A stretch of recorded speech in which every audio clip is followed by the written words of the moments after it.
বন্ধুসকল আজি মই আপোনালোকক এটা অ্যামেজিং টিপস এন্ড ট্ৰিক্স দেখুৱাম।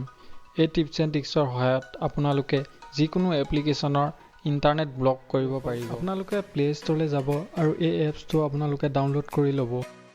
বন্ধুসকল প্ৰথমে আপোনালোকে ওপৰত থকা নেট গাৰ্ড বটনটো ইনেবল কৰি ল'ব। বন্ধুসকল আপোনালোকে যিটো এপত ইন্টাৰনেট বন্ধ কৰিব বিচাৰে সেই এপটোলৈ যাব। যদি বন্ধুসকল আপোনালোকে ৱাইফাইৰ দ্বাৰা ইন্টাৰনেট চলাই তেতিয়া ৱাইফাই নেটটো বন্ধ কৰিব লাগিব। যেহেতু বন্ধুসকল মই মোবাইল নেটৱৰ্ক ব্যৱহাৰ কৰি আছো সেই কাৰণে মোবাইল নেটৱৰ্কটো বন্ধ কৰিম।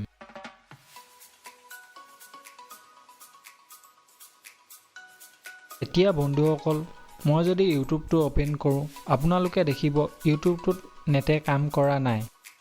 যদি মই ইনেবল কৰোঁ তেতিয়া আপোনালোকে দেখিব ইউটিউবটোত নেটে কাম কৰিছে। বন্ধুসকল যদি মোৰ এই ভিডিঅ'টো আপোনালোকে চাই ভাল পালে লাইক এটা কৰিবলৈ নাপাহৰিব আৰু চেনেলটো সাবস্ক্ৰাইব কৰি ৰাখিব। মই এনে ধৰণে আপোনালোকলৈ টিপছ এণ্ড ট্ৰিক্সৰ ভিডিঅ' আনি থাকিম।